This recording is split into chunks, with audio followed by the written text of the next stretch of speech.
me when you want to go. How much longer do we have? 30 seconds? We have 30 seconds indeed. Okay, great. Yeah, I just want to further Louise's point.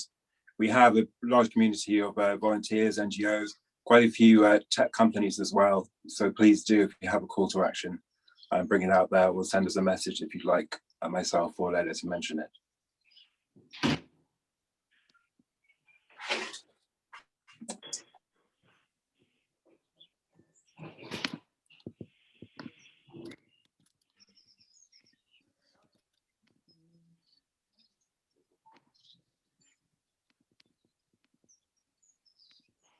I believe just to put in context, Darlene and Lucas, that this is the first Techfugees for Latin America. So it's the first conversation about migrants and refugees of Latin America. They have been having these live sessions around the world about Syria, about Africa, about Northeastern Europe, but this is the first one. So wow. Yes. So it's so important, yes, to bring this conversation into Europe, and so people can understand what all the challenge that Colombia has been having and the region, of course. Perfect, Lala. Thank you. Thank you very much. It's just a little bit of Luis, pressure, more pressure for the presentation. No. No, not at all. No, please, we're pleased to have you here because you do it so easily. We are good to go. Hey, good morning, good afternoon, or good evening, depending upon where you are in the world. Welcome to this 10th Techfugees live session. Techfugees is a global impact-driven organization working to empower displaced people through technology. We're a community of volunteers organizing events, running programs, and building projects with and not just for refugees. In March 2020, we started the Techfugees Data Hub, a collaborative and collective effort to map the impact of COVID-19, direct or indirect, on displaced communities.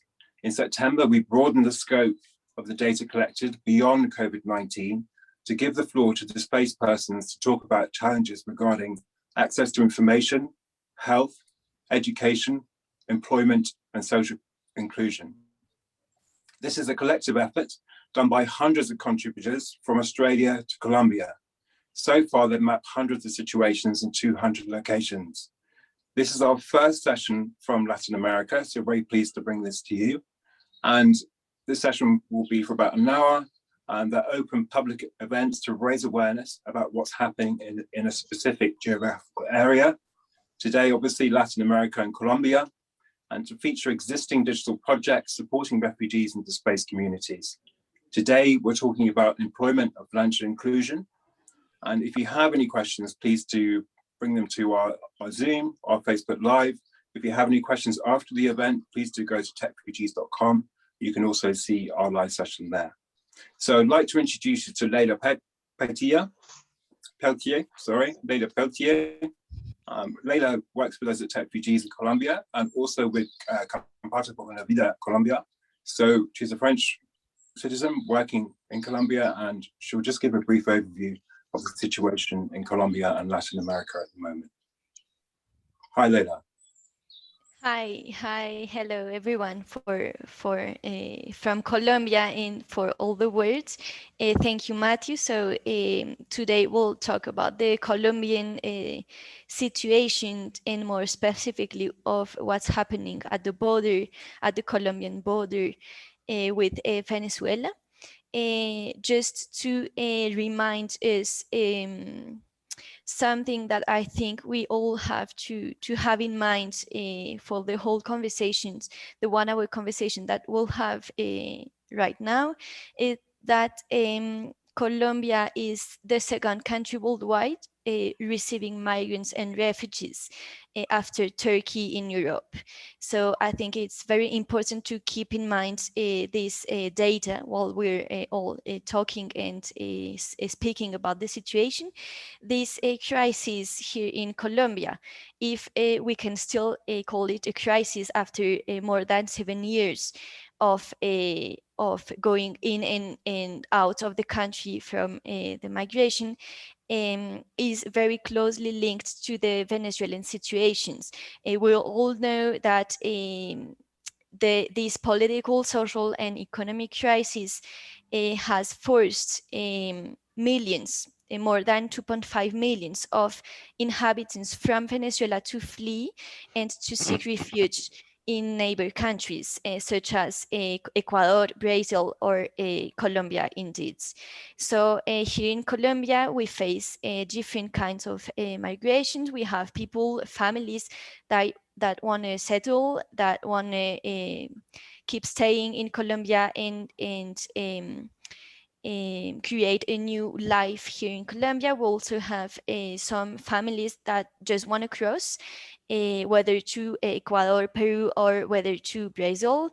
We all also, and it's very interesting to keep thinking of that since the beginning of the pandemic last year, we are facing also going back movements from Ecuador, Colombia, Brazil, Peru to Venezuela. So it's another way of crossing. We can speak of migration, migrants crossing from Venezuela to other countries or from other countries to Venezuela. And finally, we have a pendular migration. Basically, a pendular migrant is someone that may be a Venezuelan citizen or a Colombian that is living at the Venezuelan side of the border and that is forced to cross every day to Colombia to basically to have access to basic services. So I think today we could focus the conversation on this specific kind of migration because I'll present and I will be introducing to you the three great speakers we have today, and they all three are working at the border, the Colombian border with Venezuela. So just in a few words, I think the impact of so many people entering and also going out of the country has been and is still a huge challenge for Colombia. And here we would like to think that it's a great opportunity, not just a challenge, but also a great opportunity for Colombia. So here today with this, we are welcoming three great actors from different sectors of the society that are working close to migrants and refugees, whether they are Colombian or Venezuelans. First, we have with us Enrique Garcia. He is the managing partners of DIGNIFAI. DIGNIFAI is an initiative that is working with migrants for economic inclusion at the Colombian Venezuelan border. So Enrique, bienvenido. We also have with us Lala Lovera. Lala Lovera is the executive director of the NGO Comparte por Una Vida Colombia that is also working at the Venezuelan Colombian border with migrant communities and host communities. And finally, we have Lucas Gomez. He is the current advisor to the president on the Colombian-Venezuelan border since October last year, 2020. He is in charge of coordinating the local and national response to these migration flows from Venezuela. So, so I think that's all for me. It was a quick and brief introduction so that everyone can be aware of the situation in Colombia about refugee and migrations. So I think we could start with you, Lucas. So if you want to present as to give us an overview of the migratory situation, the context that Colombia is facing, and maybe more specifically the border, the whole border of Colombia. Welcome. Just welcome, Lucas. Thank you for joining us today. Thank you, Matthew. Thank you, Leila. It's a pleasure to be here. And let me just start to say that it's an honor to participate in this first session for Latin America. It's very important to us to show what is happening in this part of the world, what is happening with the Venezuelan migration. I would like also to thank Techfugees for organizing this event, and to my colleagues and friends, Lala and Enrique. We are partners in this work that is every day very challenging. So I'm going to start to give you a really quick overview, what is happening here in Colombia, what is happening with the migration. Because since 2016, more than 5.6 million of Venezuelans have left his country. This year, the Venezuelan migration crisis became the largest in the world. Almost 1.8 million migrants, the 30% of this total, have settled here in Colombia. So this is the most of the exodus has stayed in the region. Colombia has 1.8 million of Venezuelans. Peru has more than 1 million. Chile around 500,000. Ecuador a little bit more for that 400,000. Argentina less than 200,000. Dominican Republic 100,000. Brazil more than 250,000. Panama 151,000, and Mexico 100,000. That's to give you an idea that the Venezuelans don't stay in the border. The Venezuelans stay in the region, and we have a lot of people around the region. So Colombia is the second country in the world hosting the largest number of refugees and forced migrants after Turkey, as Leila said before. By way of comparison, Turkey received close to 3.7 million Syrians in 6 years, while Bangladesh received 730,000 Rohingyas fleeing Myanmar in about 15 months. So it's very important to understand that, for example, Colombia in 2016 has only 150,000 regular migrants. Today, we have more than 2 million. That's very impressive to have an idea of what's happening here in Colombia. For example, just to give you an idea, because it's very important for the next step that I'm going to explain you today.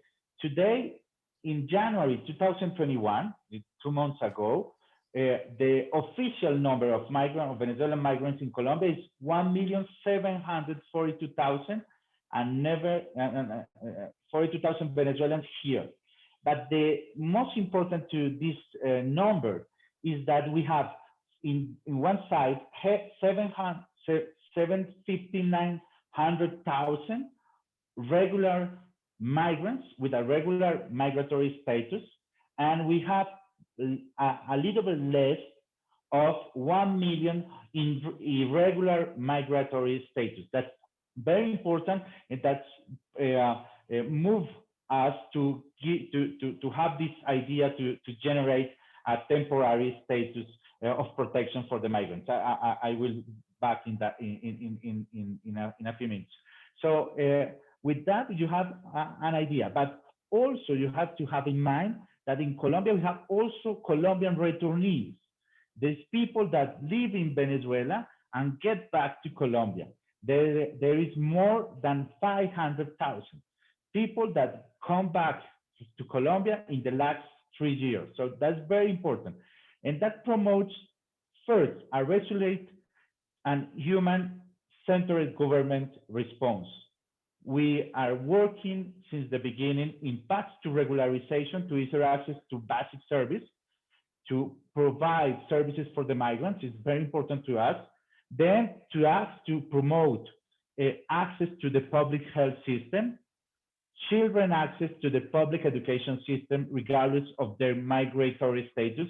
More than 400,000 Venezuelan students we have now already in our education system. It's very important for a middle-income country as Colombia is. And we are also working in the access to the migrants for the public network of child and family welfare, regardless of their migratory status. So that's very important to us to have in mind this context, this this quick overview of what is happening in Colombia. Then we had, or we made some decisions. Some I love to say some crucial, some important decisions. And in February this year, the Colombian government announced the regularization of 1.7 million. We want to change this vision that we have a migration here that is not regular migration.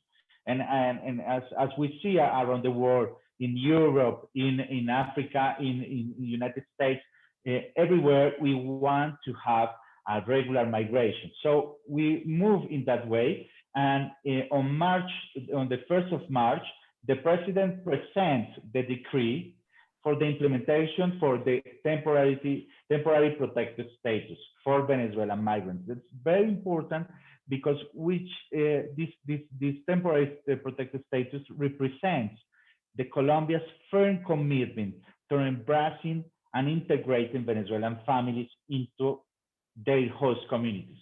It makes sure their rights are fully protected and their obligation clearly stated.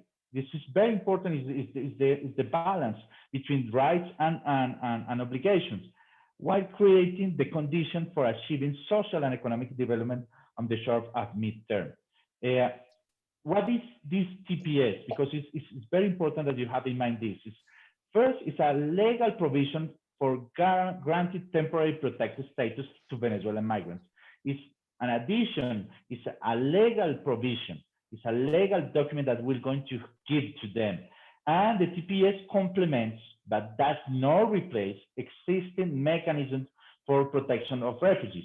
We are complementing this status of protection that these people need in our country. What is our main objective? It's very important. Is to register Venezuelan migrants and gather relevant data on their socioeconomic profile. We are convinced that we have to know who they are, and in that way we can protect that people. We can move forward to this idea that I think that we share, all the people that we are today connect here, is that we need to move to the socio-economic integration for the migrants. This is the only way. There is not another way. This is the only way. The integration, social and economic integration for the migrants. Another objective that we have with the TPS is to grant regular migratory status to Venezuelans upon meeting specific requirements. And this is very important because when we start to work with this, we decide something that is very powerful, and I want to share it with you. We want to make visible these people that in this moment, they are not visible. You know, it's this notion that we have some people that are in our territory, are consuming our social services because we granted this entry to the social services, but we don't know them. So we know to make visible. And I think that is very, very important. And one is another thing that is very important, and another issue that's very important with the TPS is also this validity, because we make a lot of discussion inside the government, and we decide to provide this validity for the TPS for 10 years. It's going to be valid for 10 years, and that's very different for all kind of TPS that we have around the world. There is not so much. It's highly unique, absolutely very innovative, because I think the world can learn a lot from this decision. Yeah. So this is very important, and we have a lot of benefits that we can also connect with the challenges that we have, because we have to move forward in this idea that these people are going to stay here in Colombia. This is something that is very important to understand, that because when we are trying about migration flows, we always think that these flows are moved to another country. They are get back to their country. For example, in a border like Colombia and Venezuela, Leila said before about the pendular migration. But here we are talking about people that make the decision to stay in Colombia. And to stay in Colombia, and I always say, maybe I mentioned before, but I always say that with this kind of flows, migration flows, you have just only two options. The first one is to say that it's very hard. The migration is bad, the migration is very hard, and you're just saying that it's very difficult to move to the integration policy. But the second way, I think that is the only way, is to say, okay, they are here to stay. I have to work for this social and economic integration. And I think that is the only way. So we have this challenge, and that's why we are working in this, idea of the temporary protection, status of protection. We are going to protect these people for 10 years. We're going to give them all the opportunities to integrate them in our economic and social life. And finally, yes. I just... Sorry, yeah, Lucas. sorry. No, Yeah, please, sorry. please do finish. I have obviously plenty of questions. No, I just want to finish with 2 or 3 ideas about the challenges that we have in terms of access to employment and financial inclusion, because if we just use the TPS for only regular or move forward with the regulatory status, I think that we are leaving something that's very important, is this integration. Absolutely. Social, yeah. Lucas, sorry, that was my question. Really, what challenges that led to this really quite unique policy formation? What were the specific challenges which drove you to it? And I wondered, did they help it fall more quickly? But I think you were going to talk about the challenges, and that was exactly what I was going to ask you. Yeah, sorry. Yeah, we are in the same way. So here we have, I think, on the one hand, we have to move forward with this notion of financial inclusion, is because we believe it's a powerful mechanism for generating income for the migrant population. This is the first idea that we have. We think that it facilitates formal employability, and we want to move in that way. You know, we need these migrants in our territory in formal employment. We need these migrants in informal access to all our social services. So we have these challenges, and we must identify, for example, and characterize the migrant population. We don't know them, as I said before. We will promote mechanisms for information exchange between Migración Colombia, and the financial sector.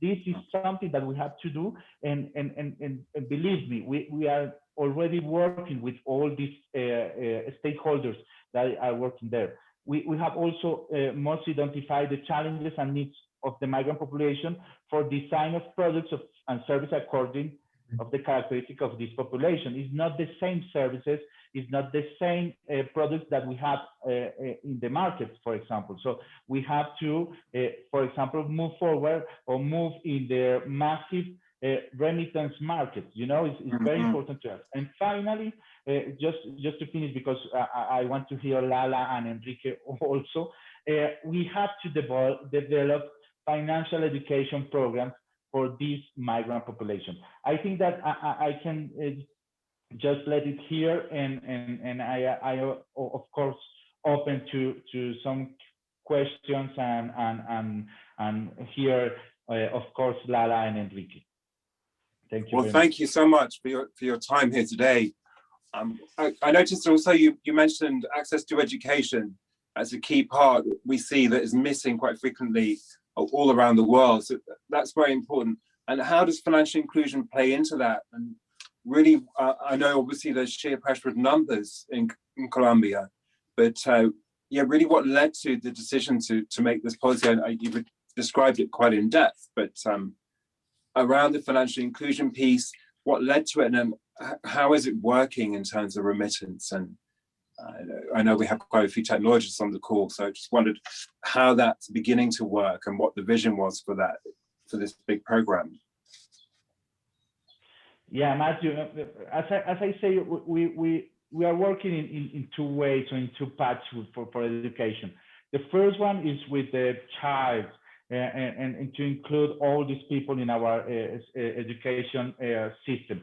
But the second one, as you said, we are working in this notion of financial education for migrants, because we know and we see that every day, that they are working in day after day, you know, and they are sending money with these remittances for their families.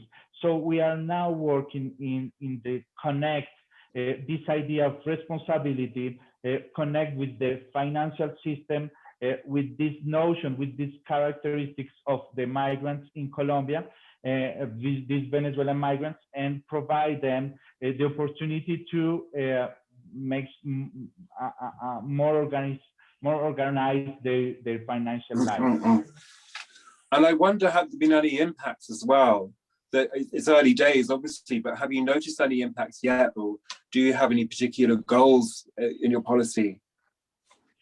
Yeah, but we want to impact all the migrants here. So for the regular policy that we have, this TPS, we want to give the regulatory status for this 1.8 million of Venezuelans that we have here. But we are also conscious that the border, the Colombian border, is very big, very large with Venezuela. And that's why the TPS made some prediction that in the 2 years after its implementation is going to be open for the people who come here. So this in that way. And then for the target that we have for the financial inclusion, they are it's not the same numbers, but we want to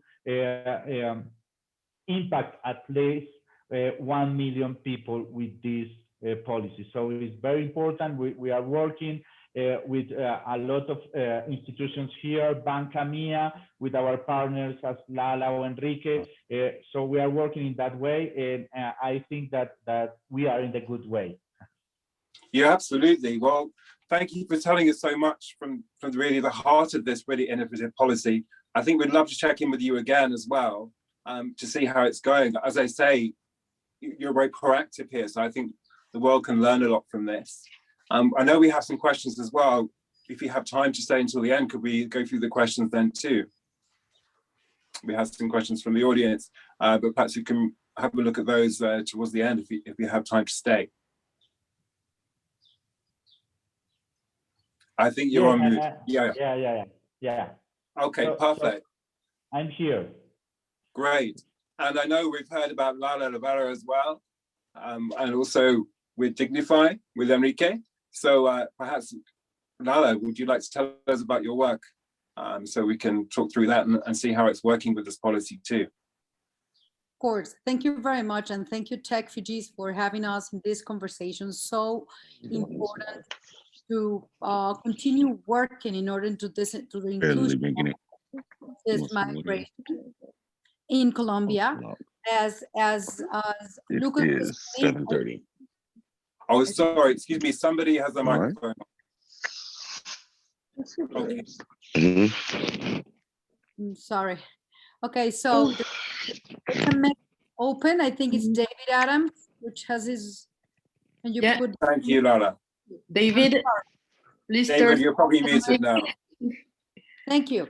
So we have been working in the border, especially in Colombia, but in the border since 2018, and we have seen all this different migration and the changes of the migration and the needs of this migration. As Lucas said, it has been a huge challenge for Colombia, and the worst part or the sad part is, for some reason, the region they won't get together to assist this migration. So they have left alone Colombia, like the first entry for these people, and doing their own policies in other countries, like closing the border.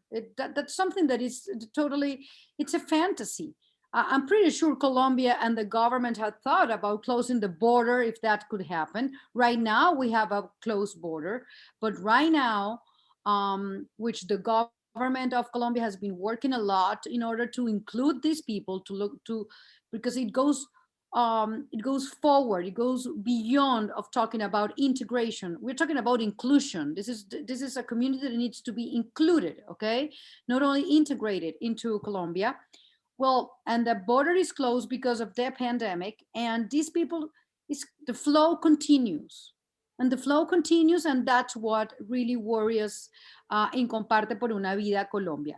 We totally, we are so, well, we were thrilled about this new decision and law that is going to, of course, identify, as Lucas said, who these people are, where they are, if they're staying in the country, if they're passing by, or if they are pendular. But I think that in this space, for us, we consider very pertinent and fundamental in this kind of conversations to bring to the table about the pendular migration, which is right now one of the biggest challenges that Colombia is having. Why? Because this is the typical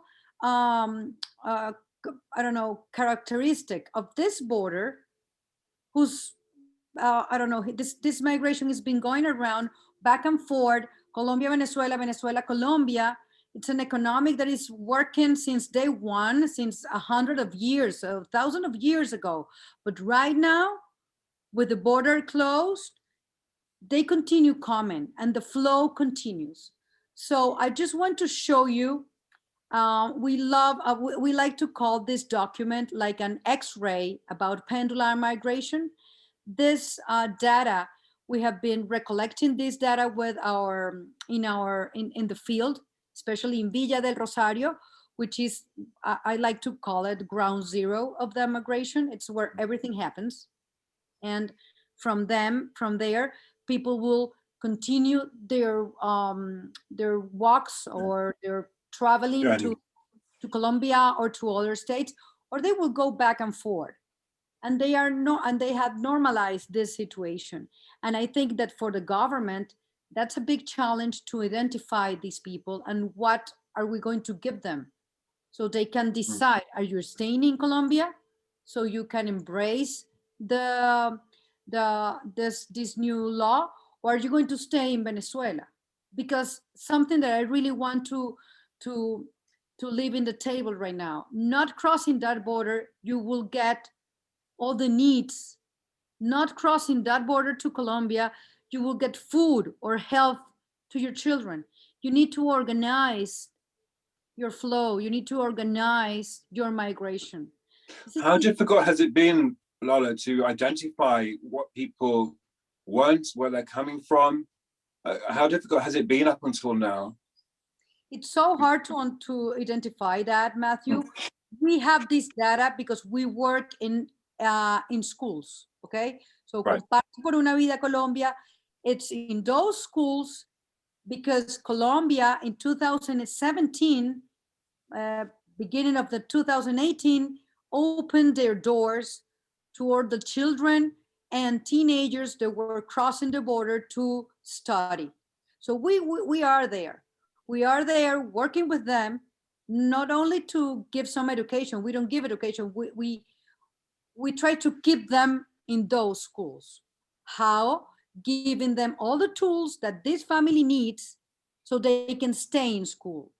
So right. Those children, they will apply for that protection that the government just sent to the migrants, because they have been enrolled in the education system.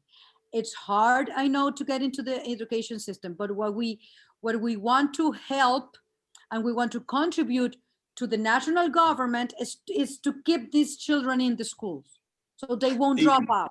You're now able to formally register children in school, right? Sorry? So are you able to now formally register children in school now this law, right? Yes, they are in school. Yes, they are in school. For them, it's so hard.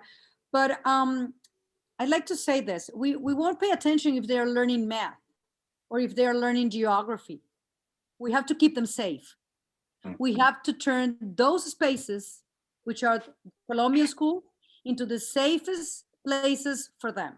Because these migrant children, that is almost 420,000 children in Colombia right now, they are in a huge risk of all the violence that you can imagine, okay? So if Colombia opened their doors of the schools and come and we can keep them there, so we need to create those safe environments and healthy environments so they can stay, they won't drop out, okay? So I'm going to show you just my X-ray, the X-ray that we were preparing, and we invite all the people that is listening right now and who's going to listen to this recorder to reach us. We have all this data that we have been recollecting and collecting for our families. We do all the collecting and we are all the time like monitoring all this data because we want to know who these people are. We want to know their needs so we can raise our voice to the government and tell them, this is the reality, these are your ideas, let's connect them and let's make it happen. So one of our biggest challenge, and those were one of your questions, Matthew, how we're going to help the government to apply this new law. Well, we have the children, we have the families, and we can reach out for them and create the trust in our families about getting regular in a country that they don't know, in a country that they know that they don't.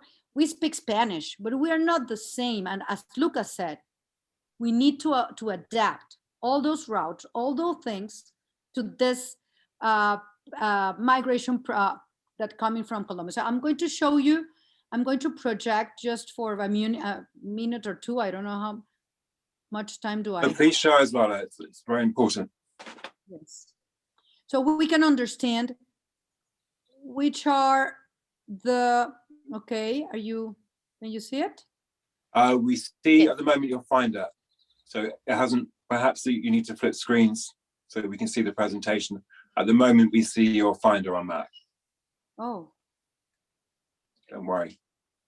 I just say this is quite similar to the work we're doing at Techfugees with our data hub. Obviously, I think you're many levels deeper, but we're collecting data too, so we can use it to then inform authorities and people who provide NGOs, charities. We want to have a clearer idea of what's actually happening in the world and happening to displaced people so they can receive more aid. Perfect. Can you see my X-ray? No. Oh No, God. not yet. No, well, I'm sorry. I don't know what's happening. Well, we can come back to it, but please. Yeah, there you go. Saying it. Yes. Oh, okay. So we were. Okay, so here. I'm sorry. Now? Don't worry. No. No, not yet. I don't know why. It's okay, Lala. I think you just have to close your finder and we'll see the X-ray. Yes? Now? No. Well, no. No, we see you. Well, maybe just talk about the impact that you think this policy has, or what you've achieved so far. I don't know if anybody else has a copy of that, which they could load whilst you're talking. Now? Yes, perfect. Yes. Okay. I'm so sorry. I'm not that tech. I'm a migrant in Colombia. Well, you look quite techy to me with all this data. Please do tell us more about it and how X-ray works. You've collected a lot. Okay, so here you can see about the X-ray of the migration from Venezuela right now, through a pandemic, and the border is closed. Okay, and we can talk about this 2,300,000 pendular movements alongside the border per year. So imagine this back and forth every day through the irregular crossing points they're called trochas. What happens? And has this increased? Sorry, Lala, it's quite significantly since other borders have been closed. Yes. Just in the past year. So I don't know if you know what the numbers are like before that, just to get an idea of scale and what you've had to deal with and what people have had to live through. So the challenge that the government has and working with this irregular migration and pendulum migration is that they are all the challenges that you can imagine. Why? Because we're talking about between 7,000 and 8,000 people coming through the border every day, back and forth, 7,000, 8,000 into irregular crossings. And they are controlled by the irregular, other irregular groups. And 60% of these people, of these 7,000, are children, okay? So this is what worries the most. And that's why we need to continue working with the government to keep the schools open and to invite these families to go into the system, to regularize themselves, to help the government so they can trust the system and they can be identified, as Lucas was saying. We can't continue telling them not to do it. So we have a challenge, but we already have the trust of our families, okay? Right. So we have been working with the nutritional security, which is one of the biggest, 42% of these children and youngsters are malnourished, okay? So we, in the safe spaces, as we were saying in those schools, we started working on the malnourishment, okay? Right now, we know that these migrants, 65% have no fixed income, okay? So if they adapt and if they get regularized, they can go through a formal,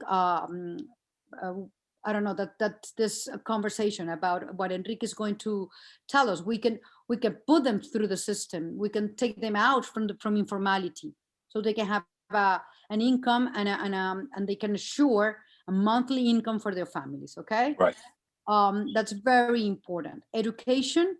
The worst part, and I just loved what Lucas ended his conversation previously, is that we need to work on a space for education. We need to find a way for these children who has come into the schools in Colombia, who has finished their high schools, but they won't get the diploma, okay? Because they don't have their regular migration, they are not regularized. So if they go into the system, what the government is saying, and we as the NGOs and so civil society will help them to understand the importance of this law, they will get a diploma and they will get access to a higher education and at least to a formal job. Okay. And how did the 10 years obviously is quite important for longevity? How does that kind of influence the work with schools? Obviously, it has a positive impact, but have you noticed the difference in the work with schools, knowing that people will be granted this residency for 10 years? No, well, right now schools are closed, which we are fighting in every space to order to get the trust to open the schools for the teachers and the families. But these families, they are so resilient, Matthew, and they want their children. They've been working for 2 hours or 3 hours to get the kids to school. They're crossing the border every day in order to get the kids to school. I don't know what happened. So we need to understand that we have the trust and they understand the importance. So it's only to get the perfect information from the government and pass it through the families. Okay. They will understand the importance of this. Okay. Also, they will get access to health, because right now, being in an irregular way, they can have access. 90% of these people, or these families, they don't have access to health services.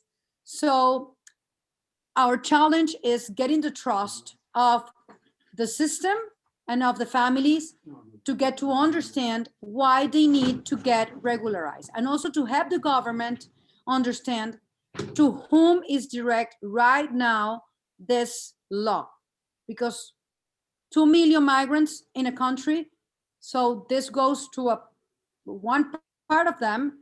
And what are we going to do the next step that's the challenge. And also telling the world, which is this kind of spaces, that this is not a Colombian migration. This is not a Venezuelan migration. This is not an isolated migration. This is the second, as we were saying, and it's almost like totally like Syria. So we need to understand that Colombia needs money and needs support from the whole community to get the situation to normalize, because we're talking about a human rights violations every day, and Colombia can't do it alone, and civil society can do it alone, and the private sector can't do it alone. So we need to get all together, and this type of efforts that Colombia and commitments that Colombia has been taken, okay, because these international commitments and conventions that Colombia has signed, they are committed to making it happen. So how we're going to make it happen for everyone, not just for a few. I think that we, as a civil society, as an NGO, we need to address that. I'm going to share my papers with you, with Techfugees, so you can have this information. Also, it's going to be in Wonderful. Great. Yeah, and where can people actually reach you as well? I was talking about that. So where can they reach you online so they can find out more directly? You can find out more through us at Techfugees too. Of course, you can find us as I'm going to put my webpage in the chat, so you can find us. You can ask questions.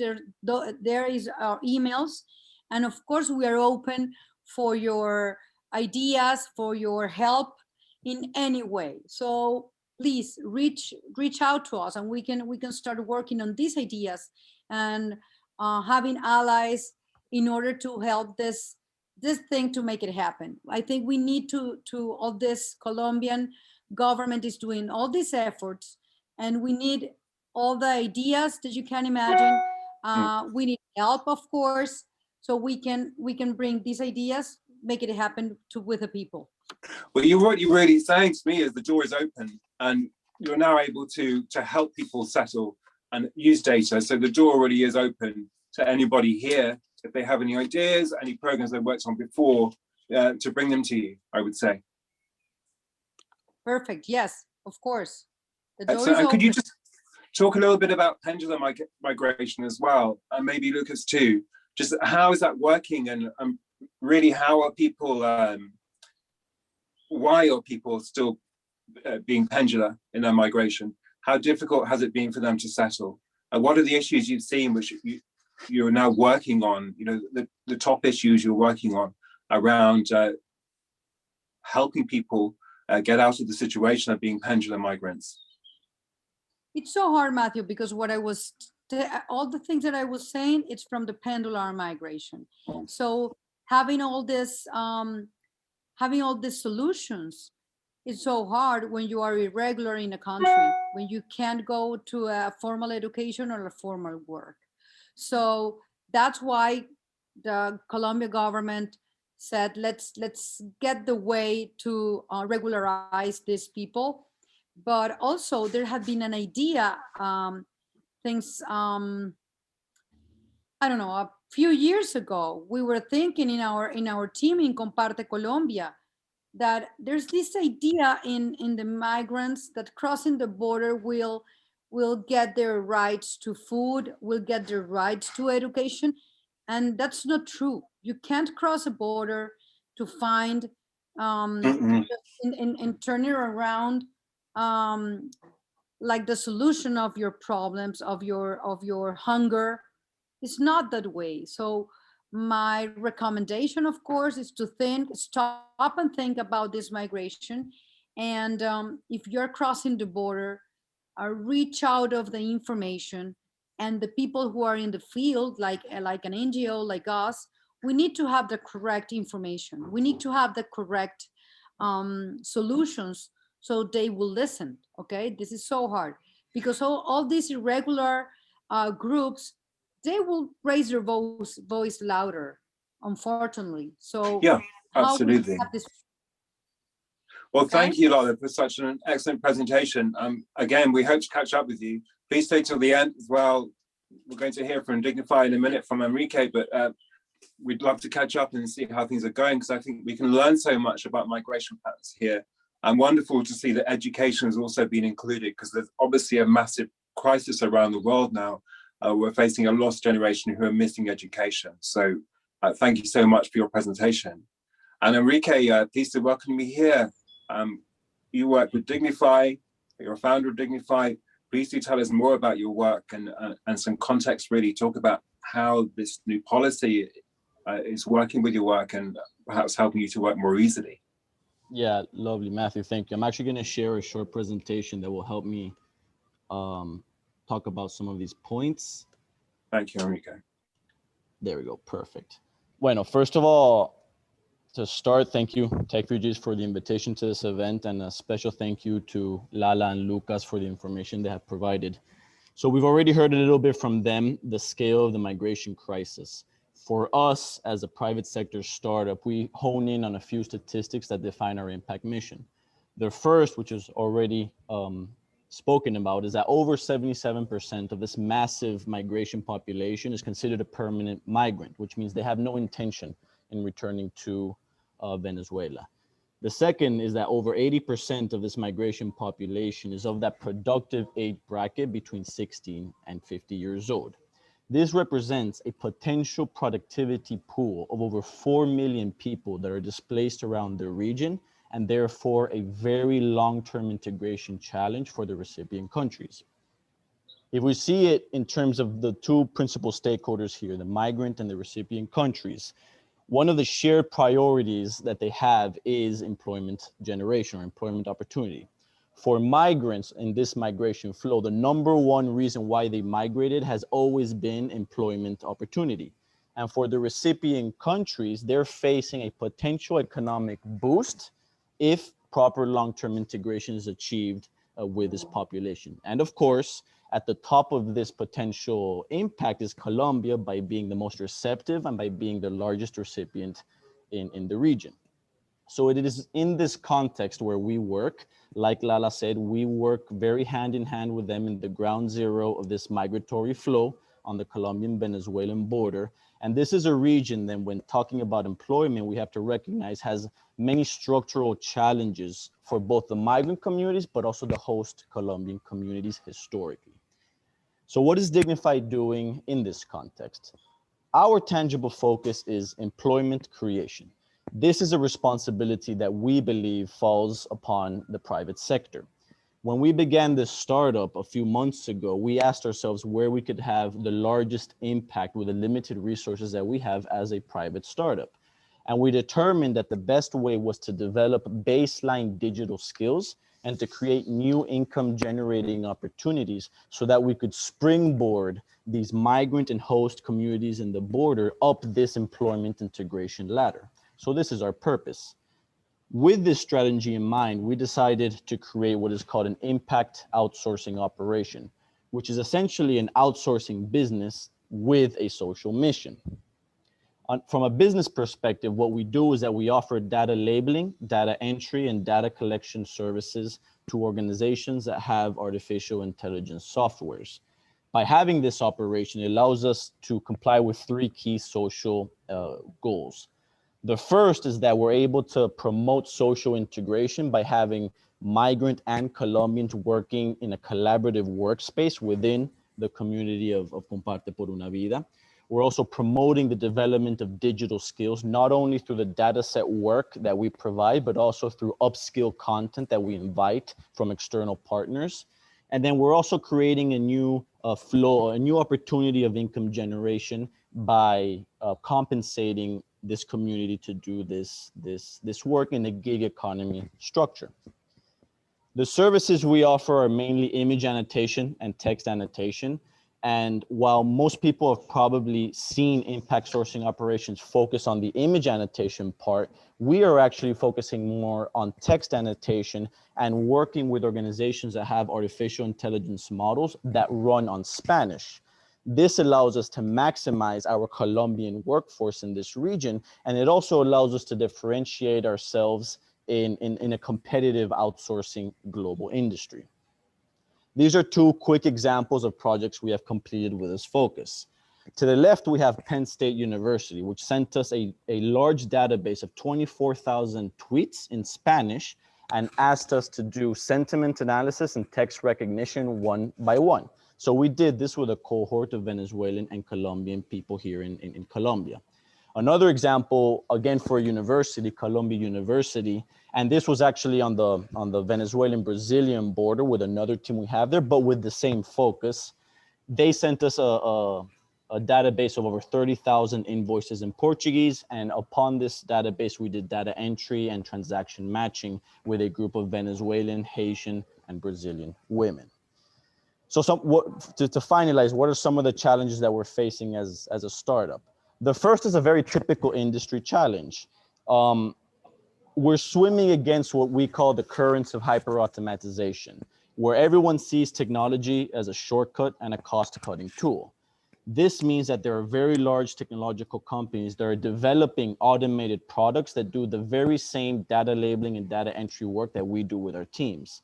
So a challenge we have is developing that business development and project scoping channel so that we can find the projects that do require human data labeling from our side. And then the second challenge is an echo from a lot of the points that both Lala and Luca said in terms of data generation, and it is that there is a limited amount of census data in this region.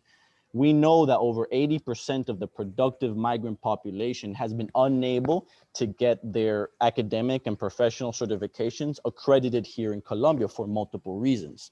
If we had access to know what the distribution was of this academic and professional background, we would better be able to understand which industries and sectors we can go after, because there are several industries that are using artificial intelligence, but they require subject matter expertise for the data labeling. Absolutely. Enrique, sorry, thank you so much for this presentation. It's incredible work you're doing with AI.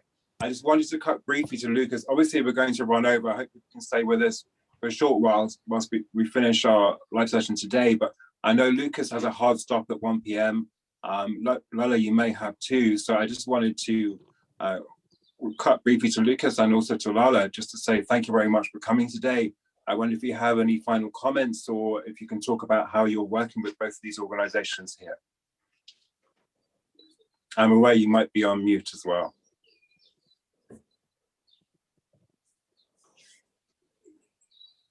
No worries. Yeah. Perhaps Lucas is on mute already. Lola too, perhaps could you talk about your work in this context? And I know we were talking about information too and getting information through.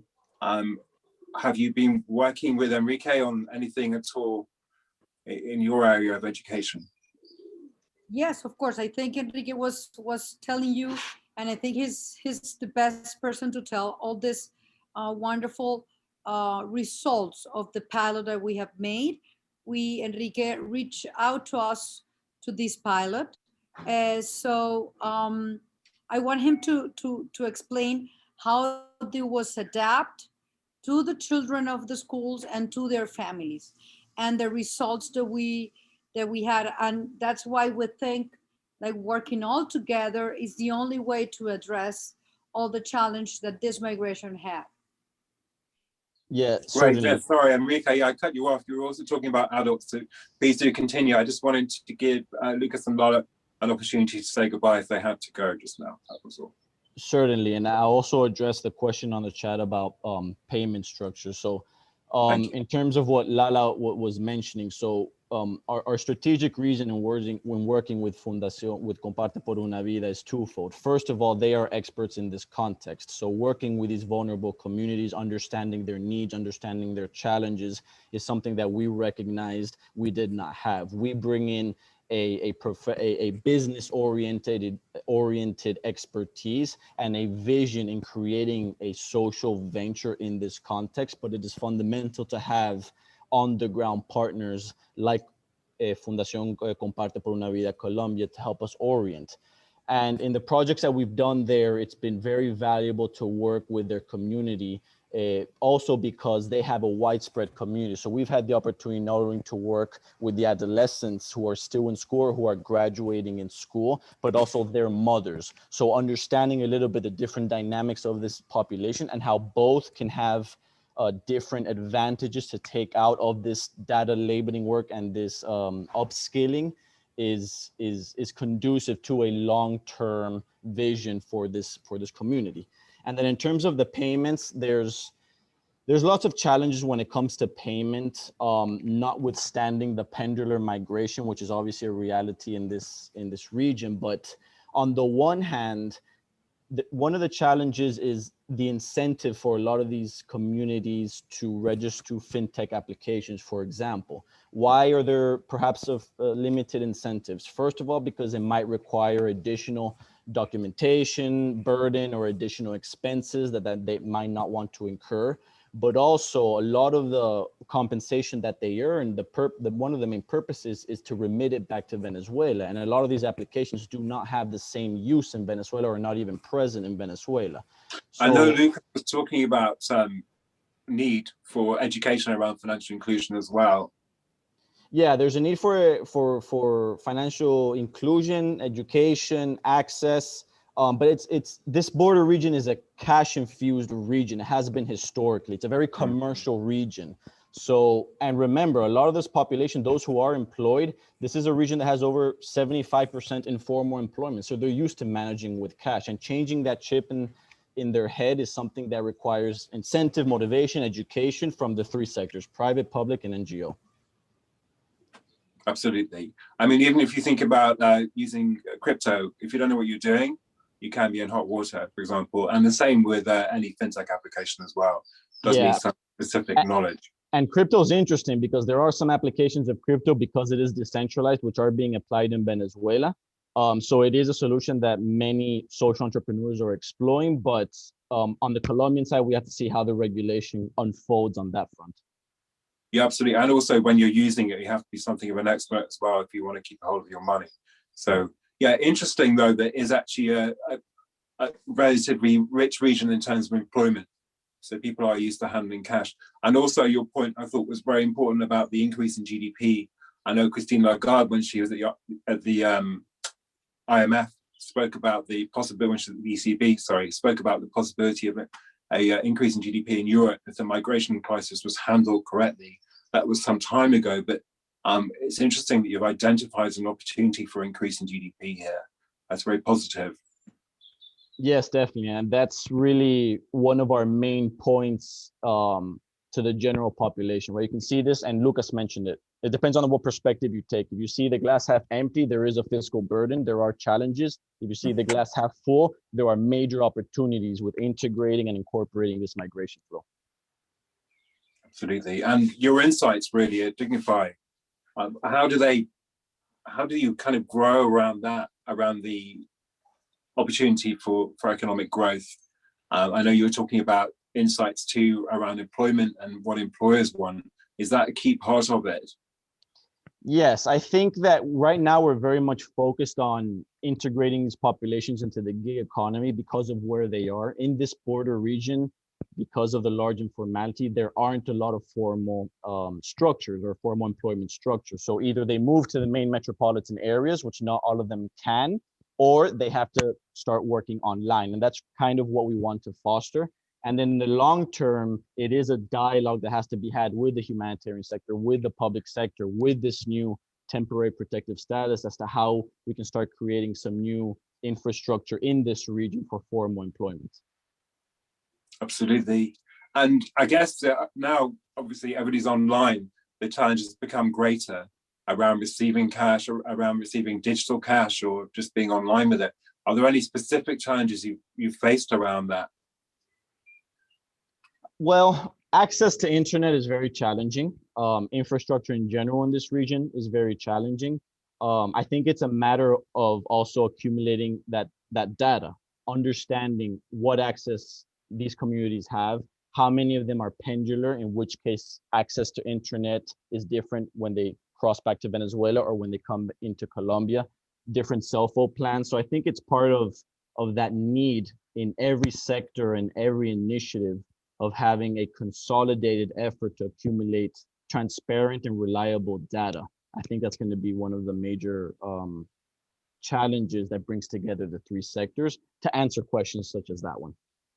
Okay, yeah, almost a building block as well in terms of moving forward. You see data as a big obstacle, but the fact that you've been able to deduce all this and you have this AI already, I think is quite encouraging.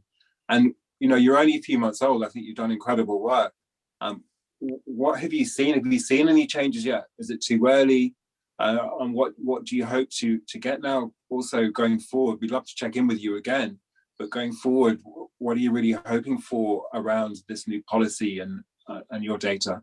Yeah, definitely. So I think moving forward, one of the priorities that we have with Comparte is exploring access to new digital content for upskilling, for education, so that in parallel to the working opportunities that we are slowly getting, but as a startup takes time to generate traction, we can also accompany it with valuable upskilling education so that they understand how they can be participants of the gig economy, how they can find new employments online and generate and grow that presence.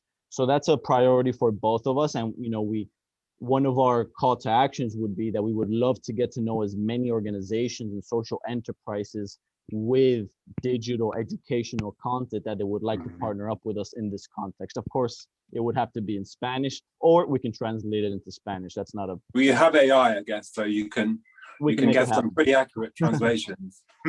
And where can people find you as well? I'm just thinking as well, there are a lot of fintechs in Europe who've been through steep learning curves. I know a few, but where can people find you if they want to discuss what they've learned with you and actually learn from you as well? Definitely. So the two best ways are through our website, DIGNIFAI, with AI at the end.org, and our LinkedIn. We're very active on LinkedIn. That's where we want to create as many networks as possible with the social enterprise, NGO, and just professional networks everywhere. Okay, great. So we've got links in the chat as well. And also if you come to techfugees.com, you'll find all the information there. I'm just looking now for some more questions. We've got a few here. How can people reach out to you? We've got that. Payment, we've been through that. And yeah, I think we've got all the questions from the audience so far. And Lala, anything else you do at Comparte Una Vida with DIGNIFAI? What are you thinking in terms of going beyond education? And that you cover such a wide area, but are you thinking about using data for your work more? Of course, Matthew. I think one of the huge problems that we find right now about migration is no information at all, no data at all. So we want to be provided of this data, and also we see DIGNIFAI and all this solution as the finally or the phase where they arrive in order to achieve those dreams and hopes and goals that these children has started creating and going to school.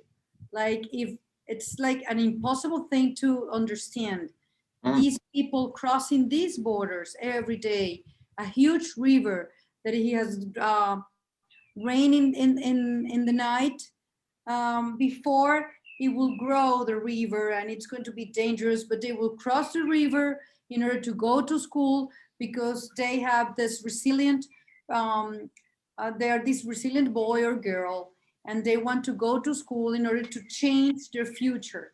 So having DIGNIFAI on board, it's like telling them, yes, that's the correct way. You need to no matter what happens, no matter how hard the mountains are, big these mountains are, if you go to school and you keep going to school and you graduate, you can access to this wonderful opportunities like DIGNIFAI.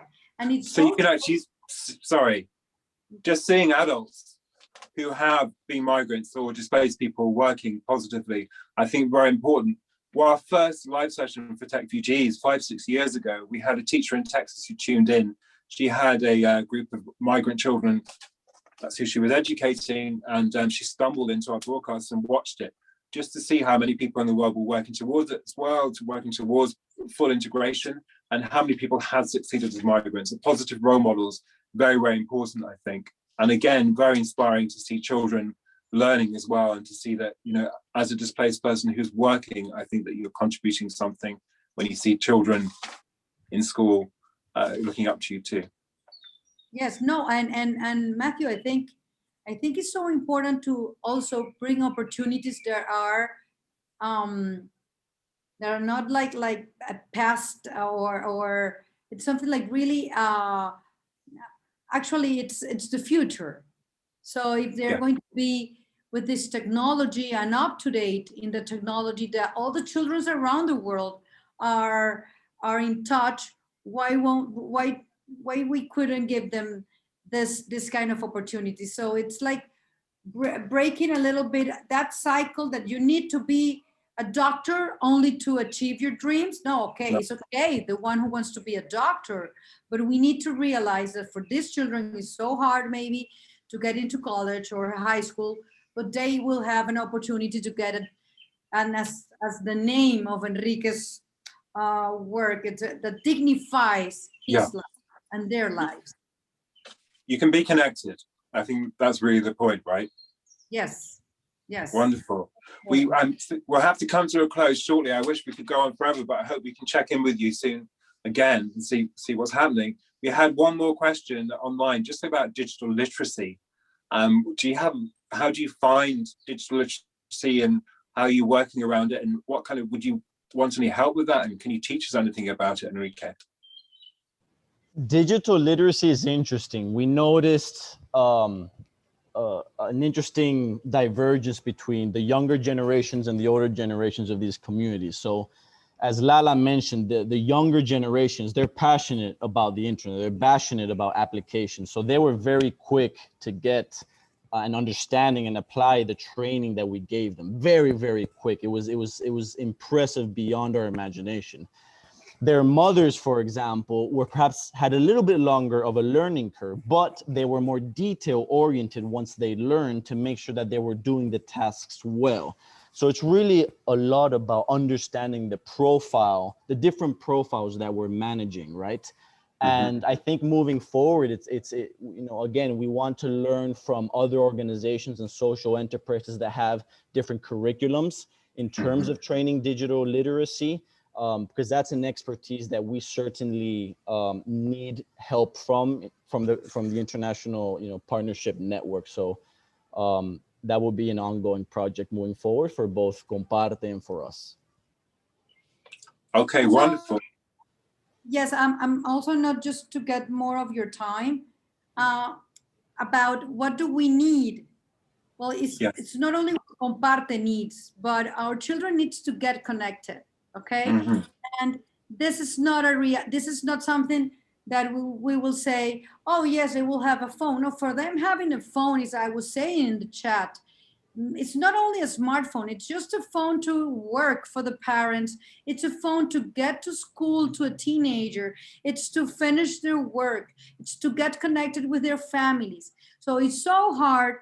And with the pandemic, what kind of usage, or just to give real context, what kind of usage will a phone have in a daily life of a phone? Yes, these schools in the border, or because we're not going to talk about the whole Colombia, but these schools need the private sector to help the local governments to bring connectivity, public connectivity and free connectivity in these schools. That's what the government needs. This help, because we can't expect the government to have it all. So we need to help the government. So we have a huge companies which have huge profits, of course, because of the pandemic. Everyone who has all this connectivity, we need to understand that we can help the government to put this free connections and Wi-Fi in the schools. So those will be continue to be the safe and healthy places for the children. We keep them in school with of course, all the thing for the COVID. They won't get the COVID in their schools. We know that. So they will be there and they will connect and they will learn all the skills that they're passionate, as Enrique said. So that's something that we need. And the border. Right, so connectivity. Yes. Right, we see it time and time again all around the world, but you can't get past the fact this is the second largest migration in the world that's happened very quickly. So connectivity really is the key cause of action, right? And from there we go on. And help the government to make it happen. They need our help. They can't do it alone. And that's the reality. They're trying their best. They're making the policies, they're making the laws. So let's bring them and help them to get this connectivity so we can keep the children in the schools and not in the streets. That's what we need. That's what we need. Okay, great. Well, I think that's a great way to end everything. We've spoken about so much today, been very lucky to have an advisor to the government with us today, who's also been able to tell us about this very progressive policy. So with that in mind, I say connectivity. I know organizations here in Europe who've helped with that. We've spoken to them before in Greece. They work with telcos. So hopefully we'll be able to bring you some help as well, and certainly bring you more awareness. So we can find you, let's just finish again, on Comparte de la Vida. Where do we find you online? You can find us as Comparte, as here on my back says, yeah. Comparte Colombia. We are in all the social media, and you can reach through Techfugees, of course, and all the platform that you wonderful have. We are there, and we have the door open, of course, for everybody. Okay, great. Thank you. And Enrique, DIGNIFAI.org, if I'm right. DIGNIFAI with the AI.org. Yes, and I put my email there. If anyone wants to reach out, I'm happy to chat. Okay, wonderful. All right, well, I guess that's all we have time for today. Thank you very much for staying with us. I know we've run over, but I think it was a very big session we've had today.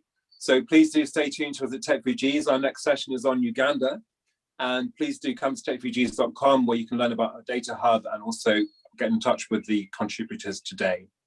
So thank you, Lala.